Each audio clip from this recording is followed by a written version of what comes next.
I remember one sister saying, sounds to me like they needed to read their Bibles more.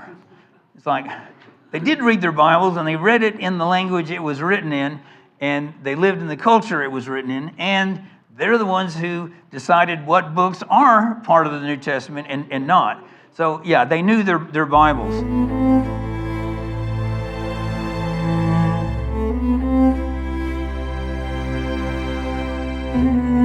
So we're going to be learning about chronological snobbery today, and hopefully by the end of it, it's not a term I invented. Like you say, you can find it on the internet. This is part one. We're going to be doing part two in, I don't know, probably December. I just realized that I wanted to do it all in one sermon, but as I worked on it this week, I realized this is going to be too long. I don't think you guys want an hour or hour and 15-minute sermon, so I better make this into two. Last year, my wife and I were visiting friends in Scotland, and we spent a week there. We visited different sites in Edinburgh, Scotland, and one of them was the National Portrait Gallery, where they have portraits of a lot of their national heroes, famous people from Scotland. Of course, they would have a lot of ones that their portrait was never painted, but it was very interesting. I mean, like King James, they had the portrait of him, and just, other people. So, we were enjoying it, and then, like I say, there's different rooms, from different centuries. So we got to the room that had people from the 1700s and the 1800s. I found this interesting, and so I saw a picture of James Watt, of a portrait of him. Do you all know who he is? It's where we get the name watts, kilowatts and all of that. Well, he was not the inventor of the steam engine. Someone had already invented a steam engine, but he changed it and made it into an extremely useful engine. And it was basically the invention that fueled the whole Industrial Revolution. I mean, just all the changes that we have that, we're not back plowing with, horse and plows, unless maybe we're Amish or something. But like I say, if there was one invention, I mean, there were many, many inventions in the Industrial Revolution, but if you had to point to one, I think almost every historian would say, yeah, the steam engine that James Watt perfected. Well, I'm all interested in looking at this, and they have, each one had a plaque that was explaining something about them, and, I thought, well, I already know kind of the story, but, maybe they have some additional information. Well, I was really surprised that the plaque, which was something very recent, it's just, slamming him, and it's like, what? I mean, this should be like one of your big national heroes that affected the entire world of mankind, and he's from Scotland. Oh, well, it turned out, he eventually got wealthy at the end of his life from his invention, and he invested his money in different places, and one was he bought a sugar plantation or an interest in one in the Caribbean. Oh, and they had slaves there, so like put a big X on him, and I thought, wow, it's kind of a harsh judgment on somebody who was just living by the ethics of his age. Well, then the next portrait, same thing. I don't. A lot of these people I'd never heard of. It looked like someone went through a lot of trouble. So let's dig into their life, see if we can find something we can condemn them. So went from portrait to portrait. Everyone big X. And it's like, wow, this is absurd. I mean, you are wiping out your own history, not because these people were cads in their age, just they lived by the times. Now, I'm not sure why this picture was in here, because everything else was a portrait of an individual. But this was showing a slave market in Istanbul. The Turks, it's not as much in our history books. It's very interesting. You don't hear very much about it. They enslaved a lot of Europeans. In fact, a lot of historians say there were more Europeans enslaved by the Turks than there were black African slaves taken by the British and French and all of that. So you had two evils going on at the same time. You had the one of, like say, from Britain and some of these other countries buying slaves in Africa and taking them over to the New World. But on the other end of Europe, you have the Turks, and they invaded Eastern Europe, Hungary, what are modern-day Hungary, Romania, Serbia, all of those countries. And yeah, they just went in there, took children, husbands, wives, everybody, And it was a much more cruel slavery than even the slavery here in the United States, because they would separate the families. The wife would often become into some rich person's harem. Men often were either made into eunuchs, or they were slaves in galleys, rowing these ships, until they died, or, chained there, for the rest of their life. It was pretty horrible. So anyway, this I don't even know who it was who painted the picture, painted a picture of that. Well, you think, okay, if you're so concerned about slavery, well, this is good, that he was calling attention to an equal slavery. Nope, politically incorrect. You don't talk about Europeans who were made into slaves. They ran that down. And then we get to the end of the room, and it's a portrait of a missionary to Africa. Yeah, they were having a hard time trying to find something bad about him. They mentioned he and his wife adopted 2 African orphan children. And it's like, okay, well, you ought to be like, okay, check mark, one person did something right by your standards. No, well, someone said they treated their children like servants. So big X on them, So we walked out of the room, it's like, so you've turned everybody into a villain, and none of them get a chance to defend themselves or anything like that. Well, then the next gallery, they showed a little bit on the outside. This was Scottish movie stars and modern musicians from rock groups and all that, and then they had a big sign, the real heroes of Scotland. And Deborah and I looked at each other and was like, I don't think I have any interest in going in there. I'm sure it's going to be, whatever. If you're gay, if you're this or that, yeah, you're going to be, the ones who are being hailed, and you destroy your own heroes who, like I say, were simply living by the ethics of their time. So chronological snobbery occurs, this is one form of it, when we condemn people of another era for simply living by the ethics of their age. Because we do the same thing. Every century you have that. There might be a handful of people who question certain things in their day, but most people live by what their society considers normal and good. And it's the assumption that our attitudes, our conception of right or wrong in our century is always right. But yeah, the people who live before us, yeah, they're wrong, and yeah, we can just slam them and kind of shove them to the side. And it's such a snobbish kind of attitude. Chronological snobbery is also called presentism. In other words, the present day, you judge everybody else who has lived through history based on the ethics of the present day. Well, of course, it's so short-sighted because, we're living in a time when every 10 years we have these, huge changes. I mean, society has changed so dramatically from the time I was born, and we're silly if we think that 100 years from now, if Christ hasn't returned, that there's not going to be a whole lot of other changes, and they're going to look down on this generation and say, oh, they had this or that. And the funny thing is, these self-righteous chronological snobs who look down on people who lived in the 1700s and 1800s, if they had lived in the 1700s or 1800s, they would have acted no differently. If they were wealthy, they would probably have owned slaves or an interest at least in a sugar plantation or something like that. Any other evils, like I say, they found something wrong with everybody. You would have done the same thing. And I know that because these same critics, they accept without question whatever our age, says is, the new morality, what is, considered ideal or ethical today.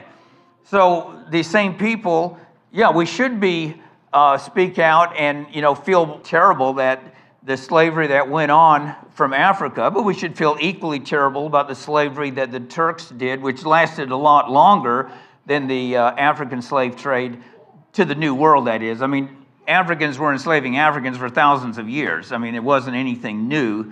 And like I say, the Turks, as soon as they got in power, grabbing slaves wherever they could. And all of that was evil. I mean, as Christians, we live by the standard of doing unto others what we would want done unto us. But these same critics, I mean, they accept without question, in fact, they promote abortion which, every year, I don't know if it has changed recently, but at least, up until very recent, and it's probably the same, it's like 1 million babies just in the United States are murdered every year, unborn babies, through abortion. I mean, far more than there were ever people enslaved from Africa. And yet our generation says, oh yeah, that's fine and good, They'll say, oh, we want to be a voice for the people who don't have a voice and for the downtrodden and the vulnerable. Well, there is nobody more vulnerable, no one who has no voice like an unborn baby. I mean, they're totally at our mercy. You slaughter them. If they're a headache, just get rid of them, even if it's the day before they're going to be born. Perfectly legal in many states. I think in some states you can even kill them when they're born. I may be wrong on that, but I know you can do it a few days before their date of birth if they're still in the womb. And that's not evil. I mean,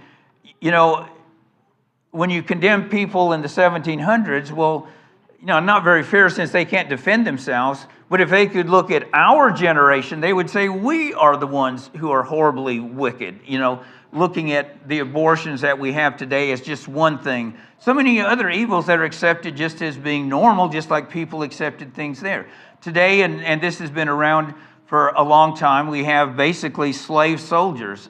I don't know how else to describe military conscription when you take men and force them to become soldiers against their will, and they have to do whatever they're told. They can't say, I have no interest in attacking that hill and getting killed. No, you're a slave. You do whatever you're told. You can't say, hey, I'm a father. I'm married. I've got a family back home. Nope, you go. We're going to ship you overseas. Now, our generation accepts that. Oh, that's fine and good. Maybe 100 years from now, I doubt it, but maybe 100 years from now, mankind will wake up and say, well, that's evil, and we'll maybe look on this generation, look what they did. Another example of chronological snobbery in the social area is today people, the example we saw there in the portrait gallery, they also criticize people from the 1700s and 1600s because they looked down on the native peoples because they were so much more advanced in technology and knowledge in general. A lot of the native people did not even have a written language, etc. So the Europeans felt very superior and looked down on them, and they're being criticized for that. Okay, fine, but don't you realize you're doing the same thing? You're looking down on the people from the 1700s because they don't have the same ethics we do, but then you're criticizing them for looking down on the people in their age who had different ethics, who had child sacrifices and cannibalism and all that. It's such a hypocritical stance that we see today, but that's chronological snobbery. Okay, we're mainly going to be talking today about chronological snobbery when it comes to Bible interpretation and following Christ. Now, as I mentioned, the word chronological snobbery, so C.S. Lewis is the one who came up with the term, and I heard about it. I was visiting Harry Argo, if you remember him. He spoke here a few months ago, and we were talking about how people today just ignore what the early Christians said. And he said, oh, C.S. Lewis had a term for that, chronological snobbery. So that's the first time I heard the term. That was just a couple years ago. And so, I went and looked it up, and it was quite interesting. And this is what he said. It's the uncritical acceptance. Now, when he was talking about it, he was talking primarily about the philosophy of his day that was rejecting biblical morality, was rejecting belief in God. And at the time, he was an atheist himself, or an agnostic at least. So yeah, he was feeling there's not a God, that the Bible is outdated, and all of that. And he was talking with his friend who helped him to see, hey, you're actually a chronological snob, okay? Anyway, so he defined it, this is C.S. Lewis, as the uncritical acceptance of the intellectual climate common to our own age, and the assumption that whatever has gone out of date is on that account discredited, okay? So if something's out of fashion, that, oh yeah, today that would be, oh, that a marriage has to be a man and a woman. Oh, that's outdated. It can be two women, it can be two men. So yeah, because we've changed, we're right, and whatever came before us is wrong. He says you must find out why it went out of date. I mean, maybe it's something that was evil, like slavery, needed to end. Was it ever refuted? And if so, by whom, where, and how conclusively? Or did it merely die away as fashions do? If the latter, this tells us nothing about its truth or falsehood. So just because a particular view is prevalent in any given age, it doesn't make it right just because, oh, that's the new modern thing. You know, it doesn't mean that what people believed earlier is wrong unless you've demonstrated, you've been able to prove that this is wrong and all of that, which usually you can't. One type of chronological snobbery, and is what Harry Argo and I were talking about when he introduced me to the term, is, like I say, looking down on Christians who lived before us like we understand more than them. And it's not just the early Christians, but it's particularly true in the case of the early Christians. I mean, when I'm talking about early Christians, I'm talking about primarily Christians who lived in the 2nd century, the first 2 or 3 generations right after the apostles. Some of them were personal disciples of the apostles. And I'm also talking in general about Christians who lived before the Council of Nicaea, all of the ante-Nicene Christians, and that. There were some changes in the 3rd century, and if I see a change that, okay, this isn't what they did in the 2nd century, then obviously the ones closer to the apostles, I'm going to give greater weight to. There's our snob again. So what happens is that people today, you can show them, hey, how we're all trying to understand the Bible correctly, or at least I think, so many Christians are. And you point out, hey, do you realize that the ones who lived right after the apostles, who got it straight from the horse's mouth, this is how they're understanding the New Testament. And you think that it have some kind of weight. I mean, they're not infallible people or anything like that, but it's like, I just dismiss them. Who cares? I mean, they lived a long time ago. Sort of like if you were saying, well, in the year 125, this was their view of medicine and, what causes this or that, and would say, well, yeah, but they didn't know very much about, they didn't know anything about germs, they didn't know anything about this or that. And so, well, yeah, of course, we're not going to give much weight to that. But yeah, that's in medicine and in science, physics, things like that. But when we're talking about the Bible, we're talking about revelation. I mean, we can't sit and understand God on our own ability. We can look at creation as we were discussing this morning. As Paul points out, yeah, we can see enough to know, okay, there's a creator. We can see that he's obviously extremely intelligent, and we can see he's extremely orderly. But beyond that, we don't know a lot about him just from creation. We're dependent on him revealing himself.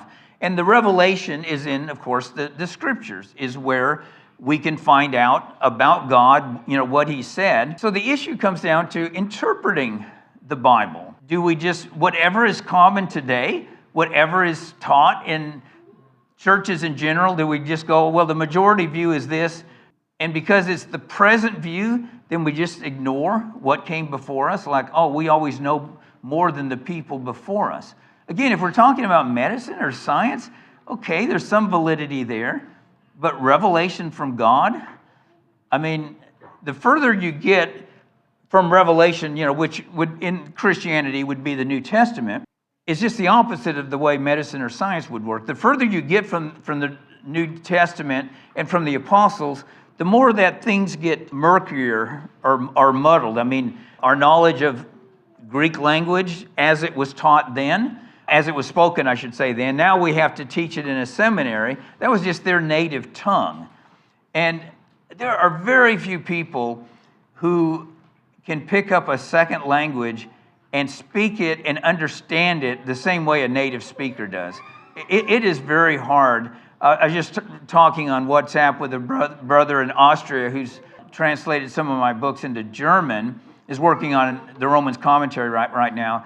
And I was pointing out, he was asking me questions, and I realized, some of this just comes from, he's fluent in English, which is great, but he's not a native English speaker. So there's things that I say in the commentary that, we would get it as native English speakers, but someone who's learned it as a second language, it's not quite as clear, because that's not how their thought patterns are. And that's just how it works. We can read about the culture back then, but it's not the same as living in it. You don't have the same experience. The further you get from the New Testament, you're getting further away from the church's collective memory of what the apostles did. I mean, see, if you lived in the year 100, you didn't just read the New Testament, you maybe knew the Apostle John, or you knew some of the other men that Paul had sent out, or one of the other apostles. Yeah, I mean, you were there. You know how they baptized. You know how they did this or that. You were right there. The further you get from that revelation, well, you lose that. I mean, you're dependent on the ones who kept a record of it. Other than that, yeah, you're just having to guess. You don't know. The other thing is, the further you get in time, there's always theological conflicts. You know, these started around the year 300, the bigger ones, but there were ones before that. And every time there's a conflict and people are arguing, the faith changes. Now, of course, truth doesn't change, but what's being taught changes. What's being taught in the church changes, because people polarize and they go to opposite extremes. And it ends up both sides are wrong in the debate, because they've both moved away from what the original was. It's human nature. It would just seem like, logically, we wouldn't want to be a snob. We would want to say, hey, I'm 2,000 years removed from the apostles. How did people who lived right after them, who knew them, how did they understand the New Testament? Now, on the one hand, like I say, we just kind of throw them under the rug. And I've noticed this just in reading, more academic Christian works and all that. They'll sometimes talk about the early Christians, and then they say, well, yeah, they believed, or they thought such and such, and then they just move on like, well, of course, we don't give that any weight. They lived back then, just because, Polycarp knew the Apostle John, what does he know about the New Testament? I mean, it's just like, yeah, we don't even have to refute that. I mean, of course, we don't give that any weight. Now, Augustine, he said so-and-so. Well, now we got to really weigh this and all of that. But yeah, the people who lived before him, just forget it. It's just like, I can't believe this snobbery. I mean, just ignoring the very people, the ones who decided to a large degree what books are in the New Testament. I mean, we depend on them for our canon, and and then we ignore them as far as understanding that canon of Scripture. The other thing I find so just hypocritical or inconsistent, the thing I find inconsistent is it seems like everybody wants to claim that they are teaching the historic faith. I mean, that's what got me on this journey, started me on this journey in the first place. I was on a Christian radio station being interviewed. They had heard I was an ex-Jehovah's Witness, and particularly back in the 80s, that was not real common to find former Jehovah's Witnesses. Is a lot more common now, and they may have been around quite a bit in the 80s. I'm sure they were, but we didn't have the internet yet, and so you weren't quite as aware. So yeah, they thought this was really interesting. My wife and I were managing a nonprofit Christian bookstore, and so that's kind of how they found out about me. So they wanted to interview me, just talk about Jehovah's Witnesses and that sort of thing. And at the very end, because it was a non-denominational Christian radio station, the man who was interviewing me, after we were done, he said, now, this is a non-denominational radio station. We want to reach all Christians, and we don't normally criticize, any particular group. But the thing is, Jehovah's Witnesses have departed from the historic faith. And that was his, basically his conclusion. And, it really made an impact on me when I was driving home. Yeah, the historic faith. Yeah, obviously that's what we should all be embracing. What did they believe in the beginning? But, what is that? I mean, we can't agree, it seems like, or obviously we can't agree on what the New Testament means. Everyone's got a different teaching on it. So, what did they believe in the beginning? What was the historic faith? So, I got a set of Ante-Nicene Fathers and started reading them. And, a lot of things that I found I wasn't expecting at all. But the thing that impressed me, I got very discouraged because, man, a lot of my pet doctrines, that's not what they believe, that's not what they believed. And it's like, maybe they're wrong. Surely I'm not the one wrong. I thought, okay, I'm going to go back and read the New Testament again. I just took off a whole day and evening and just, read the entire thing. I don't know when I ended, 1 o'clock in the morning, whatever. And it's like, I realized, what the early Christians are saying is the most literal reading of the New Testament. And that made a dramatic impact on me. It's like, they didn't have any problem verses. They took everything at face value. They looked at the totality of the scriptures on any subject. They didn't just take a proof text, but it's like, what does the New Testament teach everywhere on salvation? Put it all together and take all those verses seriously, and they got to harmonize together in some ways. You don't just throw a bunch of them out because they don't fit you. So it wasn't just that they were close in time. It was like, this is the most literal understanding of the New Testament. You can just read it, and it means exactly what it says. And so, this was so exciting. It's like, man, I want to tell the world. It's like, wow. First of all, we can see what they believed in the beginning. We can see what the historic faith was. And the wonderful thing is, it's just right there in your New Testament. If you never read the early Christians, just read your New Testament with a blank slate and just take it literally. What does this verse say? That's what it means. And so that was so exciting. And like I say, everyone wants to claim, we're teaching the historic faith. Just last week I was reading a book about Jehovah's Witnesses, and it starts off talking about the historic faith, that we want to embrace the historic faith. And I keep reading, and this guy, he left Jehovah's Witnesses and just became an evangelical Christian. And it's just teaching what they teach. It's a step ahead. It's progress from Jehovah's Witnesses. But it's like, this isn't the historic faith. But you're just confident because this is what's being taught. Well, whatever's taught in churches today, that's got to be the historic faith because they say it is, Oh, I'm not going to go back and look. I'm just, again, chronological snobbery. Just, whatever's taught today, obviously is true. And what is so absurd is, if you put it all together, what particularly trained preachers in that who've gone to seminary are saying, basically, is if Paul walked into our congregation today, he'd feel right at home with everything. I'm not talking about our congregation in particular. Of course, he would here, but I'm talking about all those other churches, that, whatever church it is, if he walked in, it's like, they're teaching exactly what I did. If he witnessed the baptism, that's how we baptized in my day. If they're talking about Greek and the fine meanings of Greek, they got it right. Oh, but those guys who lived in the year 125, and they didn't understand Greek, they didn't baptize right, they didn't get this doctrine right. Man, they had everything wrong. But isn't it nice, 2,000 years from now, they're going to get everything right, it's kind of upside down nutty, we keep understanding, as the further we get from the apostles, the better we understand them. Again, I don't know any other way to look at it than just snobbery. I was just talking to Andre yesterday about my message, and so he was asking me, well, when did this start, Dad? Was this with Luther, or when did people start feeling they understood things better than the generation after the apostles? And actually, it began in the 4th century. How many of you have heard of Arius? Okay, a number of hands. He's the one who kind of got the whole thing, started. And again, he wasn't trying to do it. It was just the result. So one of the common errors in his day that went contrary to the church didn't usually excommunicate you if you held to this. They would maybe remove you from being an elder or something like that. But it was this misunderstanding of the Trinity that somehow, particularly Jesus and the Father, that somehow they're one and the same person. That the Father died on the cross because the Father is Jesus. And it's very hard for me to understand how someone could read the New Testament and think that these are one and the same person.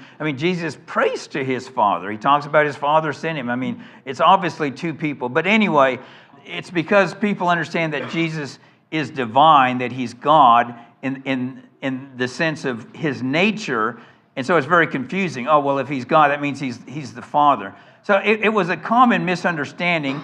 And like I say, it comes up, just quite a number of times. And, some of the things that are written against that to explain what the church has always taught on the Trinity. So anyway, so this was common in Arius' day, and he came up with this brilliant idea, which is total ignorance. It's like, okay, if I can just move away, what the church teaches is right here, and these people are saying Jesus is the Father.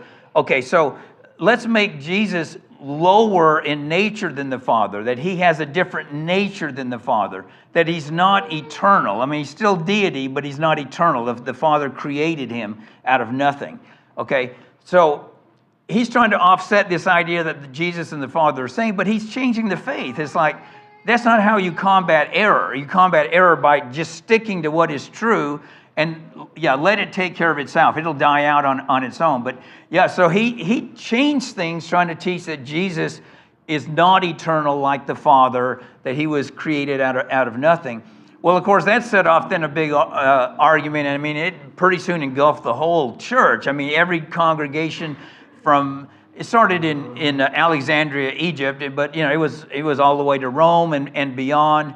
And it led to the Council of Nicaea, and the Nicene Creed, which the Council of Nicaea is where things really changed, and that's why I want and try to look at what Christians believed before the Council of Nicaea, because it's such a pivotal point in the history of Christianity. After that, you basically have a state church. You now have Christians persecuting other Christians. Within 10 years, you have Christians going to war. Everything starts to unravel. Now, the Nicene Creed is perfectly orthodox. I stand behind it. It was itself, the problem with it, it's not so much what it says. It required, for you to be considered an Orthodox Christian, you had to use the word homoousian in describing Jesus. And what it means is the same nature as the Father, which is exactly correct. I mean, it is what the early Christians taught. Not very many of them, though, use the word homoousian, and that word's not in the Bible.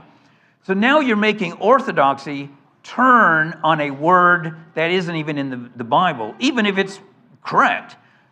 That's pretty dangerous. We should be able as Christians that what we believe isn't going to be a word that's beyond the Scriptures. The bigger problem, though, is a lot of people were uncomfortable with that. Wait a minute, for hundreds of years, we've had a creed, what we know as the Apostles' Creed, and now you've changed it, and people started feeling uncomfortable. So then what a number of leaders in the church started saying is the Council of Nicaea was inspired by God. Those bishops were inspired. That creed is inspired on the same level as the New Testament. So now, we want to stick to Revelation, but Revelation didn't end with the apostles. Now we have some new revelation. And oh boy, was that dangerous. I mean, now you've just opened the door to anything. And you start seeing all these changes in the 4th century. Now, Athanasius was trying to defend orthodoxy. He's today looked as the champion of orthodoxy.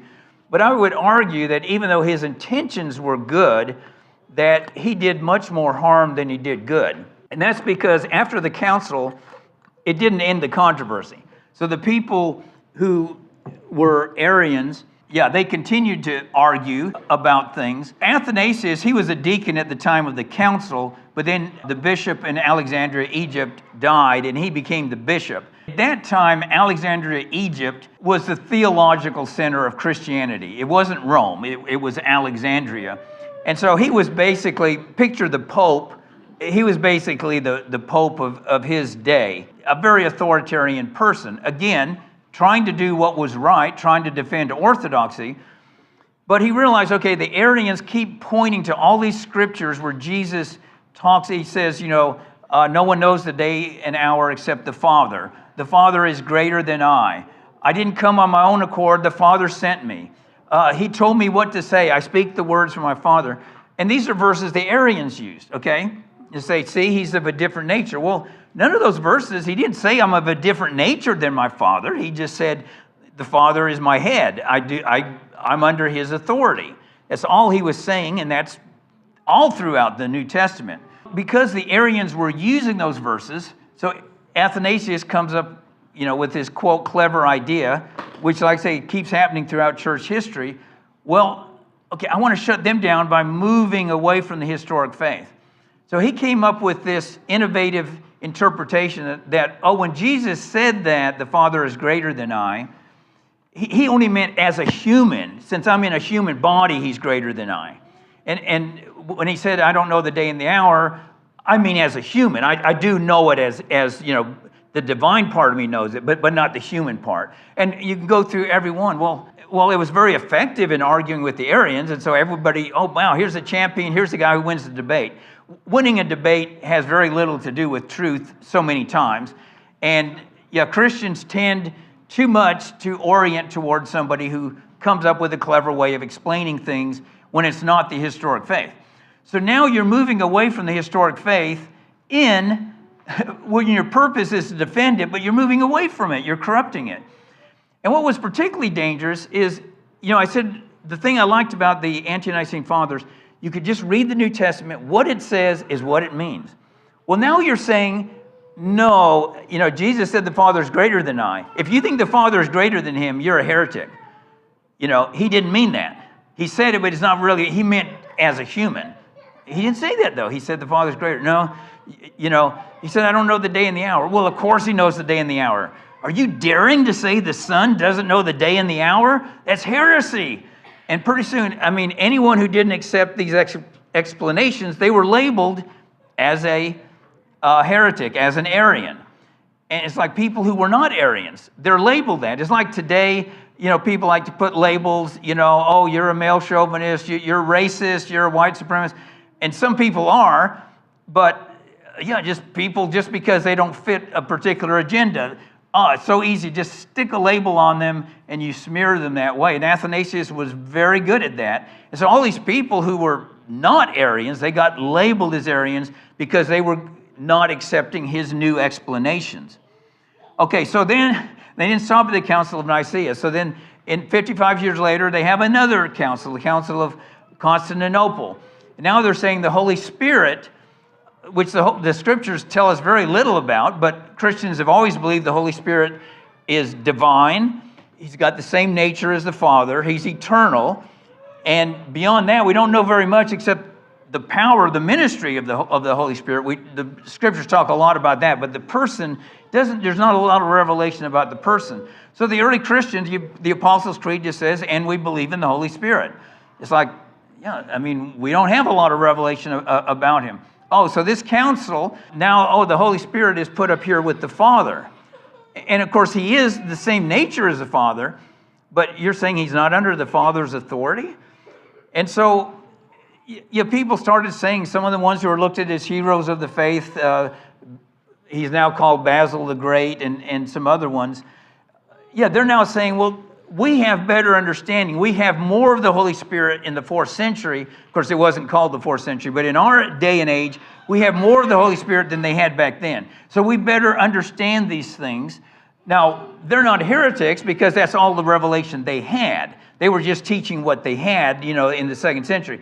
But now we know better, we can look down on them as, well, we don't want to criticize them, but we know better than they were. So that's where it starts, this idea that, we have better revelation. And then they start changing other things. The Sermon on the Mount, it's like, oh boy, if we're going to have a state church, it's kind of hard to have that and live by the Sermon on the Mount. You got to have an army to defend it. What are you going to do with bad people? What are you going to do with people who are heretics? What about the court system? Jesus said, don't swear. He said, love your enemy. All these changes they made after Nicaea, it's like none of this fits the Sermon on the Mount. So then Augustine comes up, well, we just reinterpret the Sermon on the Mount. Jesus said, and I know I've shared this before, you have to love your enemy. He didn't say you can't kill him. He just said you have to love him. So, when you kill him, you say, hey, bro, see you in paradise. He said don't swear because he said anything beyond yes and no is from the devil.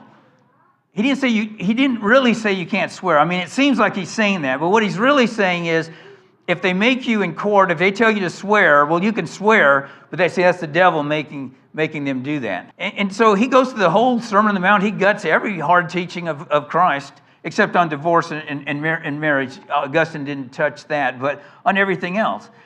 Well, then, this attitude, we know more than the ones who came before us. Then Augustine, he gets into a controversy with a Christian named Pelagius, who had a view of the fall of man that I would say is kind of at an extreme edge, but it was within the realm of orthodoxy of his day. I'd say the historic faith. It was just a little bit on the edge. Well, Augustine swings to the opposite extreme in an attempt to silence Pelagius and says, we have no ability as humans. We can't obey any of Christ's commandments. We can't do anything good. We can't even have faith in God. Everything is from God. Everything is predestined. We're just, we are absolutely helpless. Everything in our salvation is from God, and everything wicked is from God, because He predestined the wickedness as well as the good. And this is so contrary to the faith that was handed down. And, some of the Christians said, wait a minute, Augustine, this is not what was being taught, 100, 200 years from now. And his answer was, which is just totally ignorant, but, they weren't having to deal with Pelagius. Well, so you change the faith because this guy has something wrong, or maybe has something a little bit, questionable. We got to change the faith because we got to shut him up. That's not what you do, but see, that's what kept happening. Has happened and happened and happened. And, then Luther finally, it's all just faith. You can't, Christ, He gave these commandments, but they're really suggestions. Because even though He indicates on Judgment Day, you're going to be judged based on how you lived, it's not really the way it is. It's, did you have faith or not? Faith alone is what saves you. It's good if you obey the commandments, but they're not commandments because you don't have to do them. So it has just kept changing. Outside of the Catholic and Orthodox, and we'll talk about them in part 2, everybody else, all of the non-Catholics, all of the different denominations and sects and all of that, they all agree that the early Christians were wrong. I mean, when I first heard about the early Christians, I even became aware there was such a people. I guess everyone would think, of course there had to be people after the New Testament. It was as a Jehovah's Witness, and, we were taught, as soon as the apostles died, the church went apostate. I never thought, is that very reasonable? I mean, Jesus said, on this rock I will build my church, and the gates of Hades will not prevail against it. But you're saying basically it did, that they went apostate immediately because they got all influenced by Greek philosophy. So what are some of the things they came up with from Greek philosophy? The early Christians taught the Trinity. Well, that's wrong. That's from Greek philosophy. They taught we have a soul. That's wrong. We don't have a soul. That's from Greek philosophy. They said Jesus died on a cross. Well, that's from pagan religions. He actually just died on an upright pole without a cross arm. Not that particularly matters, but you're undoing, all of the history and the language of Scripture, and so on. So, I grew up, the early Christians, they got it wrong. And yet I would notice in the Watchtower, their official magazine, if something agreed with them, they'll quote from Tertullian, they'll quote from Justin Martyr. So I was familiar with all these names because they like to quote from them. I thought, all these people were apostate, but you're quoting from them if they agree with Jehovah's Witnesses. Well, after I left the Witnesses, I found out, it's the exact same thing in every other church. I attended quite a number of different churches, and I read, I got a book on all the denominations and read about every single denomination. And it's funny, they all agree the early Christians got it wrong. But what they can't agree on is exactly where they were wrong. So the Seventh-day Adventists said, yep, they went apostate. They started worshiping on Sunday instead of Saturday. They quit following the dietary laws in the Bible that are supposed to be for Christians as well as Jews. And see how apostate they went. That's the Seventh-day Adventists. United Pentecostals. I'm reading their literature. Yep, the early Christians went wrong because they believed in the Trinity. But not the way Jehovah's Witnesses. Jehovah's Witnesses were criticizing the Trinity from the Arian viewpoint, that Jesus has a different nature than the Father. But the United Pentecostals say Jesus is the Father. They're the same person. But the early Christians, said there's 3 persons making up the Trinity. So they're heretics because they got that wrong. It's like everybody, wherever the early Christians differ, they're always wrong. It's never, we can't be wrong. It's always them. And yet we can't agree where they're wrong. We all have a different thing. The evangelicals, they're wrong. They were into legalism. They were into works righteousness. The Calvinists, they taught free will. We don't have free will, so they're wrong there. Today, just about every denomination, the head covering, either that was cultural, it wasn't really a commandment, it was just a temporary thing, or it's long hair. And I don't know how many discussions I've had with people who say, well, yeah, he meant a woman's hair is her covering if she has long hair. Okay, I said, well, the passage I could see in some places Paul isn't real clear. He uses two different Greek words when he talks. One when he's talking about the head covering, one when he talks about the woman's hair as a covering. It's two different Greek words. But the main thing I said, okay, Tertullian has an essay or whatever you'd want to call it on the head covering. He wrote a work on it. And, he had traveled throughout the ancient world, and he talks about the kind of head covering that the different women wear in different parts of the world. Christian women, what they wear, and it wasn't a uniform type of covering. But he says, now his whole point of argument was whether this applied only to married women or to unmarried women as well. And he's arguing it applies to all women who have reached the age of maturity, adolescence and above is what he's arguing for. But he says, why don't you go and look at what they do in Corinth? Paul wrote to the Corinthians. Surely they understood what he was talking about. Go and look and see. And if you go there, you'll see they're wearing veils, and they veil all of the adult women, cover themselves, not just the married women. Okay, so that's his argument. So we can look at how the church in Corinth understand it. Now, this is 150 years after Paul's letter. Yeah, maybe they changed, but did the whole church change everywhere in the world? And they somehow, in Paul's day, it was just a matter of wearing long hair, and suddenly they started covering themselves? I mean, is that even reasonable? Well, you'd think not, but oh man, no, you can't. That carries no weight. Oh, well, the Corinthians got it wrong then. They didn't understand Paul. We understand Paul today. Divorce and remarriage. They were ridiculously strict on that. They got that wrong. Jesus didn't mean that. And I have a friend talking some of these things. He said, really today we understand Jewish teaching better than they did back, the early Christian Gentiles. Jesus was a Jew, and, he was talking to Jews, and so we have to understand what Jews believed in the first century. And we know that better than the Gentiles in the first or second century. I mean, again, it's always the early Christians who are wrong. Two kingdoms, war, modest dress, entertainment. I mean, you name it. Every time I tried to share this with people, it was always, that's extreme. That's absurd. They didn't wear makeup. That's crazy. I mean, it's just on and on. It's always the early Christians who are wrong. I don't mean that everybody has had that response. You guys haven't, But it's just amazing. I mean, it's like this was so exciting to me. And fortunately, the first group of friends I talked to, they didn't really embrace it, but they thought it was very interesting, and they wanted to learn more. But then, after that, it seemed like when we started sharing it with other people, it was always, I remember one sister saying, it sounds to me like they needed to read their Bibles more. It's like, they did read their Bibles, and they read it in the language it was written in, and they lived in the culture it was written in, and they're the ones who decided what books are part of the New Testament and not. So, they knew their Bibles.